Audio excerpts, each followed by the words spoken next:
अब हम वही बात कर रहे हैं। लंदन में इंटरनेशनल रॉयल शो हुआ है और उसमें हमारी पाक फ़ज़ाइया, हमारी एयरफोर्स ने, क्योंकि सभी मुंतज़िर थे, एयरफोर्स ने वो जो मुकाबला जीता था, वॉर जीती थी, उसके बाद सब देखना चाह रहे थे कि JF-17 थंडर क्या है भाई, और कौन से ऐसे तैयार हैं और कौन सी एक्सपर्टीज़ है। तो खैर हमारे उसमें अवार्ड्स भी जीते हैं हमने। हदफ पर झपटने के लिए तैयार उकाब की तस्वीर से मुज़य्यन तैयारे ने, वो आपने देखा है कि वो आइज़ बनी हुई है उसके ऊपर, ख़ास तौर पे उसको डिज़ाइन किया गया। तो जनाब उन्होंने JF-17 थंडर तैयारे ने भी royal international air tattoo show 2025 में आला एजाज़ हासिल किया है। इसके साथ साथ C-130 हरकुलिस तैयारे ने भी अवार्ड जीता है। वैसे खास तो हमारे पायलट से भी मुलाकात करनी चाहिए, उनको करवानी चाहिए कि जो इतने कमाल इनके पास टैलेंट है, टेक्निक्स हैं, ट्रेनिंग है और जज्बा है कि जिसकी वजह से हमने इंडिया के खिलाफ ऐसी ज़बरदस्त जंग जीती, दुनिया ने देखी, तो वो भी होना चाहिए। बिल्कुल होना चाहिए था। हम कभी बात करेंगे, हम जरूर पायलट से भी बात करें। अच्छा, हमें ज्वाइन किया है air vice marshal retired Ateeb Siddiqui साहब ने, उनसे ज़रा जानते हैं। अस्सलाम वालेकुम, गुड मॉर्निंग अतीब साहब, कैसे हैं आप? ठीक ठाक हैं? अस्सलाम वालेकुम जी, good morning to both you Nadia and Zuhaib. Good morning. अच्छा सर, मुझे बताएं कि हमने अचीवमेंट तो हमारी दुनिया ने देख ही ली, और पाक इंडिया वॉर में जैसे हमारे तैयारों ने परफॉर्म किया और यहाँ भी हमने अवार्ड समेट लिए, तो वो जो माहौल आपने भी देखा होगा, कैसा रहा उस शो में, और सबने ही तारीफ की, जरा उससे बात करें। उस शो के बारे में बताएं भी, उसकी कोई हिस्ट्री, बैकग्राउंड, के शो क्यों मुनक्किद होता है, मकसद क्या है इसका? अच्छा, बेसिकली नादिया, ये शो जो है ये अपना 1971 में इसकी शुरुआत हुई थी। अच्छा। और ये क्या कहते हैं 1976 में इंटरनेशनल हुआ और 1996 में क्वीन एलिजाबेथ ने इसको रॉयल का खिताब दिया। तो इस तरीके से ये royal international air tattoo show बन गया। ये तकरीबन क्या कहते हैं, पहले तो ये हर 2 साल के बाद होता था, लेकिन 1996 के बाद से ये हर साल मुनक्कद होना शुरू हो गया हुआ है। पाकिस्तान एयरफोर्स ने इसमें कोई 6 दफ़ा पार्टिसिपेट किया है। और ये जो अभी आपने बात की कि जी ये पायलट्स वगैरह से मुलाकात वगैरह हो जाती, तो एक्चुअली ये जो स्पिरिट ऑफ द मीट है, स्पिरिट ऑफ द मीट का जो ट्रॉफी है, ये बेसिकली इसी चीज़ की है। जो इंटरेक्शन इस दफ़ा अपना क्या कहते हैं इस शो के ऊपर हुआ हमारे पायलट्स वगैरह के साथ, JF-17 के जो पायलट्स वहाँ पे मौजूद थे, वो शायद ही पहले कभी हुआ हो, क्योंकि ये पहली दफ़ा जो कि JF-17 थंडर ब्लॉक 3 जो है इस शो का हिस्सा बनी है। तो ये बड़ी दुनिया ने इसको आके क्या कहते हैं इनको जहाज़ों को देखा भी, जो पायलट्स थे हमारे वहाँ पे उनके साथ इंटरेक्ट किया। अच्छा। और जो ये वहाँ के जो एम्पायर्स वगैरह होते हैं जो सारा मॉनिटर कर रहे होते हैं, क्योंकि तकरीबन 2 लाख के करीब क्या कहते हैं विजिटर्स आते हैं इन 3 दिनों के अंदर। तो जितनी आवाम और जितने बच्चे और नौजवान जिन्होंने इस JF-17 को विजिट किया, शायद ही किसी और जहाज को उन्होंने विजिट किया है। तो उस सिलसिले में फिर जिस वक्त ये सारा देखा गया कि जी सारे बहुत ज्यादा इंटरेक्शन हो रही थी, हमारे पायलट्स का भी बहुत इंटरेक्शन था, तो ये spirit of the meet trophy उसी सिलसिले में दी जाती है। तो बहुत मुबारक बिल्कुल बिल्कुल, बड़े फखर की बात है सर। लेकिन ये इंडिया को क्या इनवाइट नहीं किया था? लेट हो गए, फ्लाइट मिस हो गई, आए नहीं, क्या हुआ? नहीं नादिया, इंडिया जो है ऐसे शोज से मेरा ख्याल है दूर ही रहना पसंद करती है। ये उनके पास कुछ मेरा ख्याल है दिखाने को या बताने को है कुछ नहीं। ये सिर्फ एक ही दफा ये क्या कहते हैं इन्होंने इस शो में पार्टिसिपेट किया, वो भी मेरा ख्याल है if I am not wrong 2007 में एक टैंकर और 2 Su-30s लेके गए थे, लेकिन उसके बाद इन्होंने कभी भी पार्टिसिपेट नहीं किया। इस दफा तो सर फेस सेविंग भी तो एक मकसद था ना, राफेल वगैरह ले आते सर आपने, मतलब लोग आते, सवाल करते, बेइज्जती होती, तो बेहतर ही था कि ना ही अपियर हो तो बेहतर है। ऐसी चीजों में फिर वो जरा इंटरेस्टिंग हो जाता है। वैसे राफेल आ जाते, यहाँ से JF-17 आ जाते तो कुछ मजे का हो जाता। हाँ, नहीं बेइज्जती तो फिर भी उनकी होनी थी, तो मेरे ख्याल अच्छा ही हुआ कि एब्सेंट हो गए। राफेल तो उनका जहाज ही नहीं है ना। राफेल जो भी एक्सपर्टीज तो दिखाते हैं उनके पायलट, कुछ अपनी क्राफ्ट तो दिखाते हैं। आते तो क्या दिखाते फिर, अजीब से सवाल जवाब होते, एम्बैरेसिंग हो जाता है, बेहतर ही हुआ। अच्छा चलो, नहीं आना चाहिए।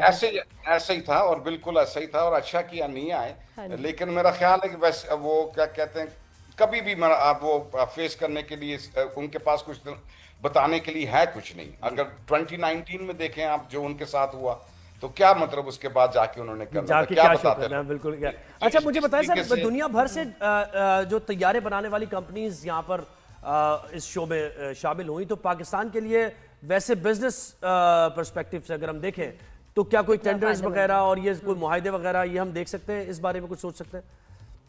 इस बारे में डेफिनेटली सोच सकते हैं, और बहुत सी एयरफोर्सेज हैं अपना जो दुनिया की जो कि बहुत इंटरेस्ट शो कर रही हैं JF-17 थंडर ब्लॉक 3 में। तो मुझे उम्मीद है चंद दिनों में ये जो खबर है ये भी अब आनी शुरू हो जाएगी कि किन किन मुल्क के साथ, क्या कहते हैं, मुल्कों के साथ इंटरेक्शन वगैरह हो रहा है और किन किन मुल्कों ने इसके ऊपर इंटरेस्ट शो किया। वो तो आपको पता है कि अभी भी कई मुल्क हैं जिन्होंने इसके अंदर ना कि सिर्फ इंटरेस्ट शो किया बल्कि ऑर्डर भी प्लेस कर दिए हैं। तो ये अभी थोड़े दिनों तक मेरा ख्याल है और ये ब्लॉक 3 क्या कैसा सर, इसको जरा एक्सप्लेन कीजिएगा। बेसिकली JF-17 जब स्टार्ट हुआ था तो it was JF-17 thunder block 1, उसके ऊपर फिर इंप्रूवमेंट की गई तो ब्लॉक 2 जैसे जनरेशन, जैसे 4th generation 5th generation upgrade होता है चीज।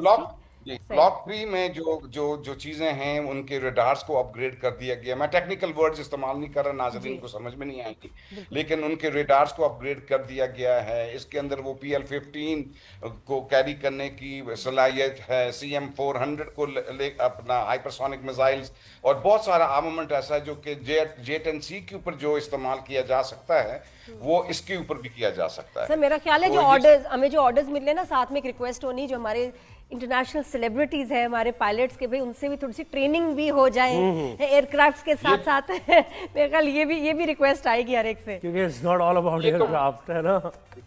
ये तो पैकेज का हिस्सा ही होगा इंशाल्लाह। जी जी, अच्छा, सच एन ऑनर, बहुत अच्छी बात है। मुझे सर ये बताइएगा कि हमने इसके अलावा JF-17 है, फिर हरकुलिस हमारा, उसको भी अवार्ड, और हमने रडार सिस्टम्स भी अपने वहाँ इंट्रोड्यूस कराया, उन्होंने भी शो में हिस्सा लिया?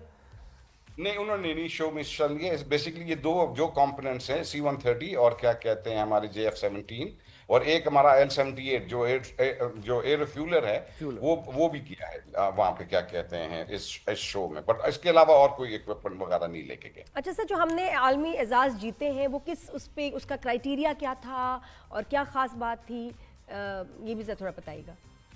बेसिकली जो C-130H ने जो जीता था वो कॉनकोर्ड डी एलिगेंस के नाम से उसको उस ट्रॉफी को जाना जाता है। ये एक कंपनी है, स्विस कंपनी RUAG जो कंपनी है वो उस ट्रॉफी को वहाँ पे अपना पेश करती है। तो बेसिकली कहते हैं ये बेस्ट प्रिपेयर्ड एयरक्राफ्ट जो होता है वो उसको अपना असेस किया जाता है। सारे जहाज जो आते हैं, इसकी जो थीम है ना इस पर्टिकुलर इंटरनेशनल एयर टैटू की, वो थी आइज इन द स्काईज। तो अगर आपने ये जहाज की तस्वीर अगर आप जी बिल्कुल, हम दिखा भी रहे हैं इस वक्त, बिल्कुल खूबसूरत, माशाल्लाह, look at this, beautiful. So best prepared aircraft का ये अवार्ड होता है और उसके लिए ये ट्रॉफी दी जाती है। ये 6 टन का जहाज था हरकुलिस, उसके लिए ये जहाज जो है, जो ट्रॉफी है, उसका एजाज मिला है स्क्वाड्रन को। अच्छा, आपकी मौजूदगी का फायदा उठाते हुए आप फोर्सी क्या कर रहे हैं, क्योंकि बहुत सी बातें ऐसी आ रही हैं, एनालिस्ट ये कह रहे हैं, तज्जिया निगार ये कह रहे हैं कि इसराइल से जोड़ते हुए मामलात को और इस खत्ते की सूरत हाल को कि भारत एक बार फिर अटेम्प्ट कर सकता है कोई ना कोई। आप क्या देखते हैं इस पर? बेसिकली देखें, ये जिस वक्त इस तरह का अपना को आप ये इस तरह की जब जंग होती है तो उसके बाद वो बहुत असेस करना पड़ता है कि ये हुआ क्या हमारे साथ। ठीक है, अब इस केस में इंडिया ने अब अपने आप को असेस कर रहा है। उन खामियों को दूर करने के लिए ये चंद महीने नहीं लगते, ये बहुत टाइम लगता है। अभी अगर आपको याद हो 2019 में जब ये बालाकोट का हुआ था अपना जो इंसिडेंट हुआ था जिसमें अभिनंदन को मतलब रिजेक्ट करना पड़ा, उसको हमने अपना क्या कहते हैं अब वापस उसको किया। उसके बाद से 6 साल लगे उनको ये तैयारी करने में कि दोबारा पाकिस्तान पर हमला किया जाए। तो बहुत से तज्जियाकार हैं जो आप बिल्कुल सही कह रहे हैं, जो समझ रहे हैं कि शायद सितंबर अक्टूबर में वो दोबारा इस तरह की कोशिश करेंगे। लेकिन मेरी अपनी ज़ाती राय ये है कि इतनी जल्दी वो जो आपकी अपनी खामियां हैं वो, क्योंकि कुछ चेंज नहीं होता 6 महीने के अंदर, वो दोबारा आएंगे तो यही होगा उनके साथ। बिल्कुल ठीक है, और ये नहीं है कि अब हम लोग क्या कहते हैं 7 मई के बाद कुछ बैठ गए आराम से। पाकिस्तान एयरफोर्स का वतीरा यही है कि जिस दिन वो खत्म होता है अपना कोई सिलसिला, उसी दिन से वो आप अपना अब तैयारी शुरू कर देते हैं नेक्स्ट राउंड की। तो हम तो तैयारी कर रहे हैं, हम तो और भी बहुत कुछ कर रहे हैं जो कि उनको, और बहुत कुछ अभी अब किया नहीं है उनके साथ। तो ये तो चीज है कि जो उनको बहुत सोच विचार के साथ दोबारा से सोचना पड़ेगा इस चीज को कि भाई दोबारा पाकिस्तान के साथ ये हमने अपना पंगा लेना है कि मतलब बेहतर है कि इसी तरह से अपना इसको लेकिन सर, सर अभी ये उनका जो हाल हुआ है वो सालों की तैयारी के बाद हुआ है। ठीक है, अब तो जी। हम इतने तैयार हैं, अब तो हमें पता है, तो अब उनका क्या हाल करेंगे, उनको पता होना चाहिए। लेकिन सर डरना चाहिए। ये जो कार्रवाइयां तो उसकी तरफ से जारी हैं और बड़ी तशवीशनाक हद तक ये बढ़ती जा रही है। बलूचिस्तान में आप खुद ही देख रहे हैं कि पैदर पे वाकयात हो रहे हैं, हमले भी कराए जा रहे हैं। तो बिल्कुल आपकी ये बात जो है ना दुरुस्त है कि इनका फोकस जो है ना, क्योंकि वो अब उस एयर और ग्राउंड में और नेवी के साथ तो ये कुछ कर नहीं सकते, ठीक है। बिल्कुल। जो कुछ कर सकते हैं वो यही कर सकते हैं जो कि बलूचिस्तान वगैरह में हो रहा है। ये और आज का नहीं, ये शुरू से ही करते आ रहे हैं। ये तो अभी हम लोगों ने फितनाल हिंद करना शुरू कर दिया, लेकिन ये बहुत अरसे से ये जो अपना सपोर्ट है अब ये कर रहे हैं। रॉ जो है, रॉ मुसाद एक ही चीज है। आप मुसाद को रॉ कह लें, रॉ को मुसाद कहते हैं, एक ही चीज है। इनके आपस में बहुत ज्यादा अपना क्या कहते हैं इंटरेक्शन है। तो जो मेथड्स वो इस्तेमाल करते हैं सबवर्जन के, एस्पिनाज के, एक्सट्रीम ये टेररिज्म के, उसी तरह के एक्शंस जो है ना ये आप एक्सपेक्ट करेंगे रॉ से। ये और इसी पे फोकस इनका ज्यादा होगा कि किसी तरीके से पाकिस्तान के ऊपर इनको इसमें एंगेज किए रखें। लेकिन इंशाल्लाह पहले भी हमने इसको काबू कर लिया था, अब भी काबू कर लेंगे। ये उनका एक तरीका है, ये वो करते क्योंकि रहेंगे। सर इतने सालों से, डेकेड से आप बातें ही सुन रहे होते हैं, हर कोई अपना कोई क्लेम कर रहा है, कोई मुल्क कुछ क्लेम कर रहा है। ये पहली दफा अरसे के बाद के जी एक्शन में नजर आई। टेक्नोलॉजी की जंग थी, अज़म की जंग थी, जज्बे की जंग थी। आसान तो नहीं, वहां तो उनकी जो फोर्सेज हैं वो अपने लीडरशिप के साथ एक है ही नहीं। वहां तो अपने इतने मसाइल उनके बने हुए, तो वो तो उनके पास तो वो जज्बा ही नहीं। उनको यही नहीं पता कि हम अटैक कर क्यों रहे हैं, हम लड़ क्यों रहे हैं, हम तो अपने आप को डिफेंड कर रहे हैं। लेकिन वहां तो कोई एक पेज पे है ही नहीं, तो वो तो ये हर चीज लैक करते हैं। जी बिल्कुल ऐसे ही। और आप देख लें कि वो जो 1 घंटे की एयर बैटल के बाद उनके जहाज उड़े ही नहीं, उसके बाद वो जहाज ही पीछे ले गए। उनको तो समझ में ही कुछ नहीं आया कि ये हुआ क्या उनके साथ। जी बिल्कुल। मेरा ख्याल है कोई ऐसा कोई इनका क्रैश का शो भी होना चाहिए जिसमें इंडिया को बुला के उनसे जरा गपशप लगाई जाए